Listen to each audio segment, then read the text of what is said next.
Hello and welcome to Farrell's Notebook.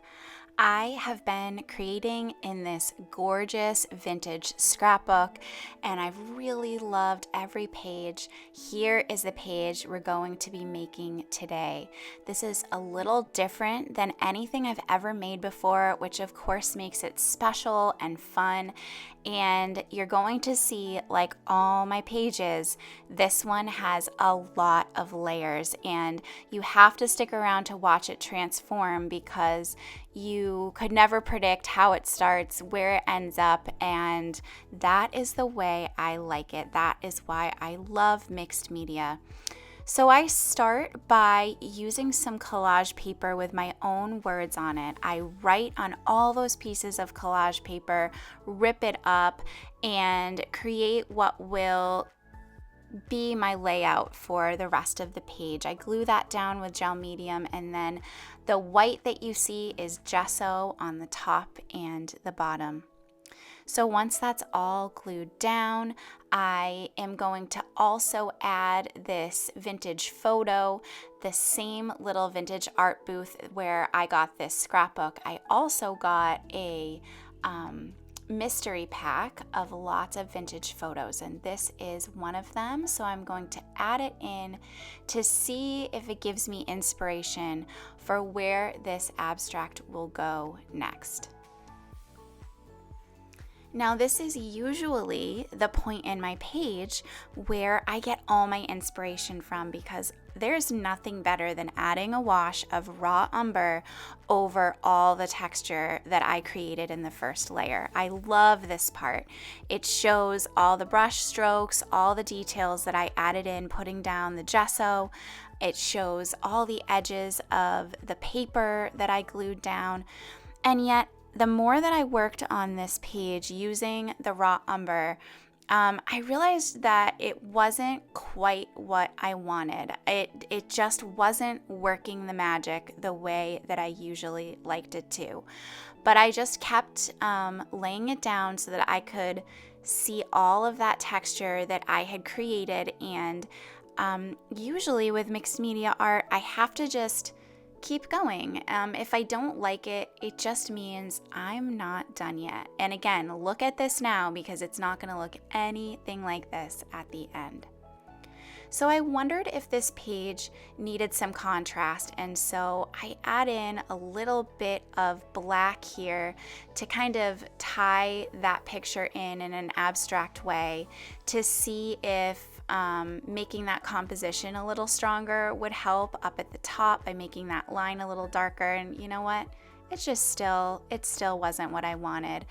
But I kept going, and I realized when I was done with this layer that part of the problem was I was trying to recreate a page that I had just made in a different journal that I loved. It had these same colors, it had a very similar composition, but trying to recreate it just was not working for me. And I think part of it is, for me, a lot of the magic of abstract and of an art journal is in the serendipity, the chance, all the things that happen that you actually can't plan for.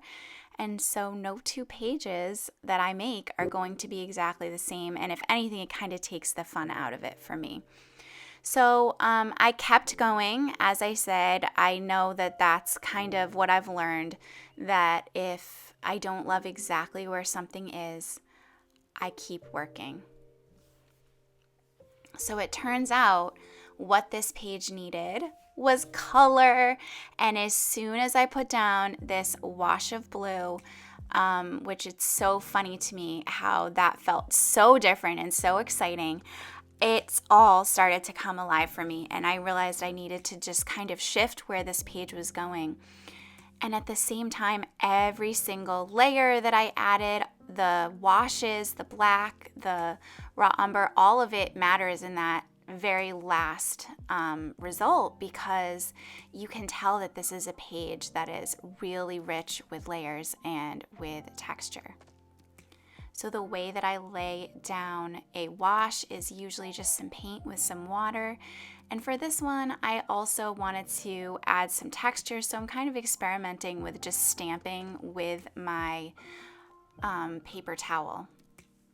I start adding in some green, adding some of those random elements, and now is when I'm really able to start playing, because this has become something totally different, totally new, and I can just experiment and have fun and see what happens.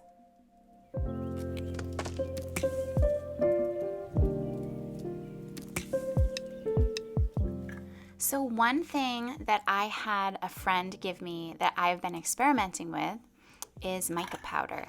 I have been playing with all different ways to use it, tapping it onto the page into wet paint, spreading it with the palette knife, and then of course you can always add mica powder to a paint or a medium, like a gel medium, to kind of make your own thick paint. So that's what I did here with some of this gold. I mixed that gold mica powder with some gel medium, and it made it so I could spread it a little more easily with my palette knife.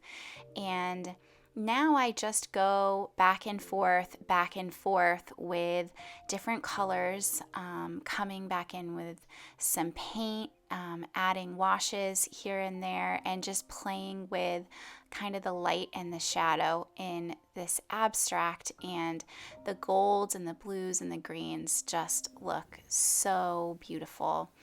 And as I'm working, I also just kind of want to add that ethereal glow at the top and at the bottom of the abstract. And I just love each layer that I add brings a little bit more to the page and just surprised me with the results. I absolutely loved how this turned out, and it would not have looked the same without my start, all of those papers that I wrote my own words on, all of the little ripped up glued down pieces, the gesso, the texture. And so this was a really cool page start to finish that really showed what layers can do in an art journal page.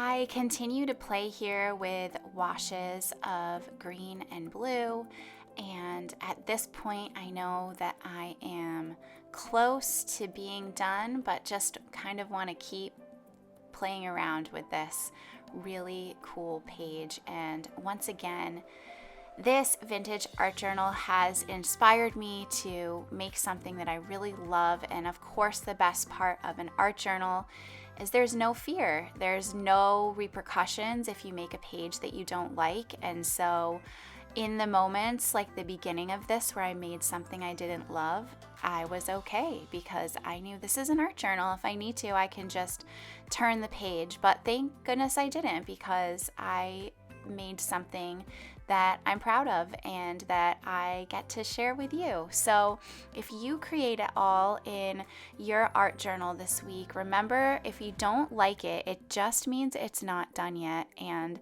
also remember that it's safe to play, to make art that isn't your favorite, especially when you are in an art journal.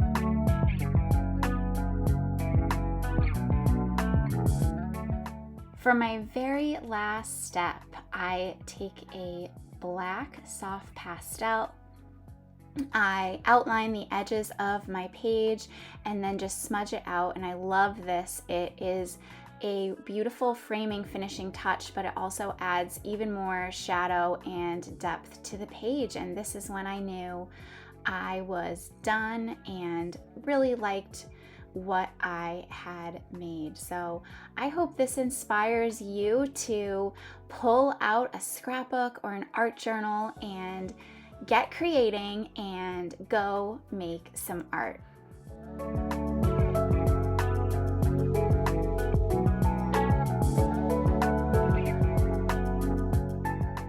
This is your reminder that there are over 40 tutorials waiting for you at ko-fi.com/takeheart.